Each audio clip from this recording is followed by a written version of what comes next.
ಆಜಿ ಮಸಾಲ. ಎಂತ ಅಡಿಗೆಯ ರುಚಿಯಾಗೋ ರಹಸ್ಯವು 20 ರೂಪಾಯಿ. ಕನ್ನಡಿಗರ ಬಹುಕಾಲದ ಕನಸಾಗಿರುವ ಮೇಕೆದಾಟು ಯೋಜನೆಗೆ ಸಂಬಂಧಪಟ್ಟಂತೆ ಕೇಂದ್ರ ಸರ್ಕಾರದಿಂದ ಅತ್ಯಂತ ಮಹತ್ವದ ಹಾಗೂ ದೊಡ್ಡ ಸುದ್ದಿಯೊಂದು ಹೊರಬಂದಿದೆ. ಕಾವೇರಿ ಅಡ್ಡಲಾಗಿ ಮೇಕೆದಾಟು ಅಣೆಕಟ್ಟು ನಿರ್ಮಿಸಲು ತಮಿಳುನಾಡಿನ ಪೂರ್ವಾನುಮತಿ ಅಥವಾ ಸಮ್ಮತಿ ಕಡ್ಡಾಯವೇನೂ ಇಲ್ಲ ಅಂತ ಕೇಂದ್ರ ಸರ್ಕಾರ ಸಂಸತ್ತಿನಲ್ಲಿ ಸ್ಪಷ್ಟಪಡಿಸಿದೆ. ರಾಜ್ಯಸಭೆಯಲ್ಲಿ ತಮಿಳುನಾಡು ಸಂಸದ ಅನ್ಬು ಮಣಿ ರಾಮದಾಸ್ ಅವರ ಪ್ರಶ್ನೆಗೆ ಲಿಖಿತ ಉತ್ತರ ನೀಡಿರುವ ಜಲಶಕ್ತಿ ಇಲಾಖೆಯ ರಾಜ್ಯ ಸಚಿವ ರಾಜ್ ಭೂಷಣ್ ಚೌಧರಿ 2018ರ ಸುಪ್ರೀಂ ಕೋರ್ಟ್ ತೀರ್ಪಿನಲ್ಲೂ ಸಹ ಕರ್ನಾಟಕವು ಅಣೆಕಟ್ಟು ಕಟ್ಟುವ ಮುನ್ನ ತಮಿಳುನಾಡು ಅಥವಾ ಕೇರಳದ ಒಪ್ಪಿಗೆ ಪಡೆಯಬೇಕು ಅಂತ ಎಲ್ಲೂ ಉಲ್ಲೇಖಿಸಿಲ್ಲ ಅಂತ ಸ್ಪಷ್ಟನೆಯನ್ನ ಕೊಟ್ಟಿದ್ದಾರೆ. ಏನು ಅಷ್ಟು ಸುಲಭ ಅಲ್ಲ. Talks on the Meghdadu Dam should be avoided at all costs. It is completely wrong on the part of the Chief Minister if he has a plan to go to Karnataka to discuss about Meghdadu issue. Because Meghdadu issue is a plan of the Karnataka government, illegal plan of the Karnataka government, and it goes against all rules, regulations, agreement, judgments, the Kaveri final verdict, the Supreme Court's verdict, where any construction in the upper riparian state, which is Karnataka, cannot be done without the permission of the lower riparian state, Tamil Nadu.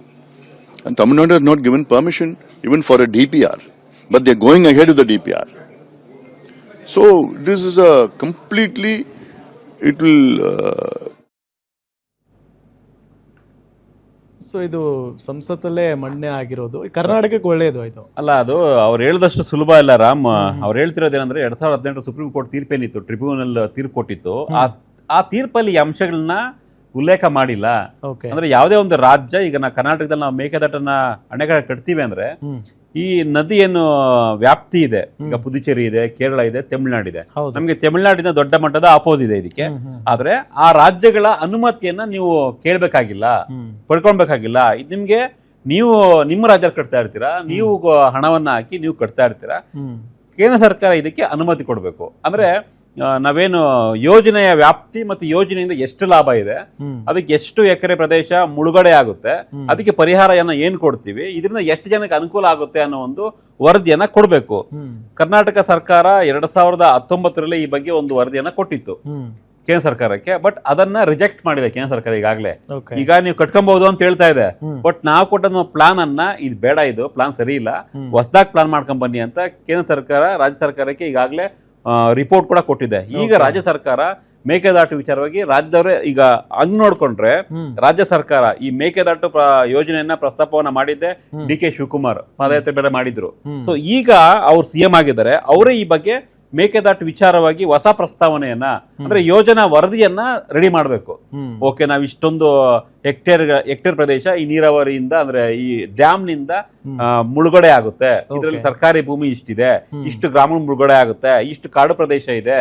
So ಇದರಿಂದ ಇಷ್ಟು TMC ನೀರಿಂದ ನಾವು ಕುಡಿಯೋ ನೀರಿಗೆ, actually ಇದು ಕುಡಿಯೋ ನೀರಿನ project ಅಂತ ಹೇಳ್ತಿದ್ದು ಬೆಂಗಳೂರಿಗೆ ಮತ್ತೆ ಕೆಲವೊಂದಿಷ್ಟು ನಗರಗಳಿಗೆ ಕುಡಿಯೋ ನೀರಿಗೆ ಉಪಯೋಗ ಆಗುತ್ತೆ. ಸೊ ನಾವೇನು ಕಾವೇರಿ ನ್ಯಾಯಾಧೀಕರಣ ತೀರ್ಪೇನಿದೆ, ಆ ತೀರ್ಪಿನ ಪ್ರಕಾರ ತಮಿಳುನಾಡಿಗೆ ಕೊಡುವಂತಹ ಎಷ್ಟು 219, 222 TMC ನೀರೇನಿದೆ ಅದನ್ನ ನಾವು ಕೊಡ್ತೀವಿ ಅವ್ರ ಪಾಲದ್ದು.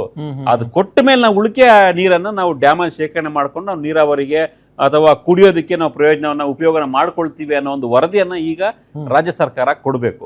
ಸೊ ಆ ನಿಟ್ಟಿನಲ್ಲಿ ಈಗಾಗಲೇ ಕಳೆದ 2 ತಿಂಗಳಿಂದನೇ ಇದು ಆಗ್ಬೇಕಾಗಿತ್ತು, ಬಟ್ ಇನ್ನೂ ಆಗಿಲ್ಲ. ಈಗ ಡಿ.ಕೆ. ಶಿವಕುಮಾರ್ ಅವರು ಓಕೆ, ಈಗ ರಾಜ್ಯಸಭೆಯಲ್ಲೇನೆ ಈಗ ಸರ್ಕಾರ ಸ್ಪಷ್ಟನೆ ಕೊಟ್ಟಿದೆ, ನಿಮ್ಗೆ ಯಾವ ರಾಜ್ಯಗಳ ಅನುಮತಿ ಬೇಕಿಲ್ಲ, ನೀವು ಕಟ್ಕೊಳ್ತಾರೆ ಕಟ್ಕೊಡಿ, ಬಟ್ ಅನುಮತಿ ಪಡಿಬೇಕಾದ್ರೆ ನಮ್ ಕಡೆಯಿಂದ ನಮ್ಗೆ ಯೋಜನಾ ವರದಿಯನ್ನ ಕೊಡಿ ಅಂತ ಕೇಳ್ತಾ ಇದೆ. ಈಗ ಯೋಜನಾ ವರದಿ ಕೊಡ್ಬೇಕಾಗಿದ್ದು ಸರ್ದಿ ಕರ್ನಾಟಕ ಕೊಟ್ಟು ಆದಷ್ಟು ಬೇಗ ಕೊಟ್ಟು ಇದನ್ನ ಯೋಜನೆಯನ್ನ ಚಾಲೂ ಮಾಡಿದ್ರೆ ಬಹುಶಃ ಕರ್ನಾಟಕಕ್ಕೆ ಎಸ್ಪೆಷಲಿ ಬೆಂಗಳೂರಿಗೆ ಇದರ ಅನುಕೂಲ ಆಗುತ್ತೆ. ಇವ್ರನ್ನ ಕರೆದಿದ್ರಂತೆ ವಿಜಯ್ನ, ತಮಿಳುನಾಡು ಸಿಎಂ ವಿಜಯ್ನ 3ನೇ ತಾರೀಕು ಆಗಸ್ಟ್ 3ನೇ ತಾರೀಕು ಬನ್ನಿ ಅಂತ. ಬಟ್ ಅಲ್ಲಿ ಪ್ರತಿಭಟನೆ ಶುರುವಾಗಿದೆ. ಈಗ ಅಲ್ಲಿ ಕಾವೇರಿ ಡೆಲ್ಟಾ ಭಾಗದಲ್ಲಿ ಇರ್ತಕ್ಕಂಥ ರೈತರು ಪ್ರತಿಭಟನೆ ಮಾಡ್ತಾ ಇದಾರೆ. ವಿಜಯ್ ಯಾವುದೇ ಕಾರಣಕ್ಕೂ ಕರ್ನಾಟಕ ಜೊತೆ ಮಾತುಕತೆಯನ್ನ ಮಾಡಬಾರ್ದು, ಬೆಂಗಳೂರಿಗೆ ಹೋಗಬಾರ್ದು. ರೈತರು ಇವತ್ತಾಗ್ಲೇ ಪ್ರತಿಭಟನೆ ಶುರು ಮಾಡಿದ್ದಾರೆ ಈಗ ತಮಿಳುನಾಡಿನಲ್ಲಿ. ಸೊ ಈಗ ಕಾವೇರಿ ವಿಚಾರದಲ್ಲಿ ನಾವು ಎಷ್ಟು ಪ್ರತಿಭಟನೆ ಮಾಡ್ತೀವಿ ಕನ್ನಡಿಗರು, ಕರ್ನಾಟಕದ ರೈತರು, ಆಬ್ವಿಯಸ್ಲಿ ತಮಿಳುನಾಡು ಕೂಡ ಅದೇ ರೀತಿಯಾಗಿ ಪ್ರತಿಭಟನೆ ಮಾಡ್ತಾರೆ. ಹಾಗಾಗಿ ವಿಜಯ್ ಮೇಲೆ ಈಗ ಒತ್ತಡ ಜಾಸ್ತಿ ಆಗ್ತಾ ಇದೆ. ಸೊ ಫಸ್ಟ್ ಟೈಮ್ ಸಿಎಂ ಅವ್ರಿಗೂ ಇವೆಲ್ಲ ಹೊಸದೇನೆ. ಹಾಗಾಗಿ ವಿಜಯ್ ಏನ್ ಮಾಡ್ತಾರೆ, ಈಗ ಸಂಸತ್ತಲ್ಲಿ ಕೇಂದ್ರ ಸರ್ಕಾರ ಸ್ಪಷ್ಟನೆಯನ್ನ ಕೊಟ್ಟಿದೆ, ಇದನ್ನು ವಿರೋಧಿಸುವಂತಹ ರೈಟ್ಸ್ ಮತ್ತೆ ಸುಪ್ರೀಂ ಕೋರ್ಟ್ಗೆ ಹೋಗ್ತಾರ, ಏನ್ ಮಾಡ್ತಾರೆ, ಅವರು ಕೂಡ ಕಾನೂನಾತ್ಮಕವಾಗಿ ಹೋಗ್ಲೇಬೇಕಾದಂತ ಅನಿವಾರ್ಯತೆ. ಹಾಗಾಗಿ 2018ರ ಸುಪ್ರೀಂ ಕೋರ್ಟ್ನ ಟ್ರಿಬ್ಯುನಲ್ ಏನಿತ್ತು ಆ ಒಂದು ತೀರ್ಪು ಅದರಲ್ಲಿ ಇರೋದ್ರಿಂದ ನಮಗೆ ಕ್ಲಿಯರ್ ಆದಂಗೆ. ಬಟ್ ಎರಡೂ ರಾಜ್ಯಗಳು ಕೂತು ಮಾತಾಡಿದ್ರೆ ಮಾತ್ರ ಇದಕ್ಕೆ ಪರಿಹಾರ ಸಿಗಬಹುದು ಅನ್ನೋ ಲೆಕ್ಕಾಚಾರ ಇದೆ. ಎಸ್ ಕೇಂದ್ರ ಸರ್ಕಾರ ಇದಕ್ಕೆ ಒಂದು ಮಧ್ಯಸ್ಥಿಕೆ ಕೊಂಡಿ ಆಗಿರ್ಬೇಕಷ್ಟೇ. ನೋಡೋಣ ಏನಾಗುತ್ತೆ ಅಂತ. S S S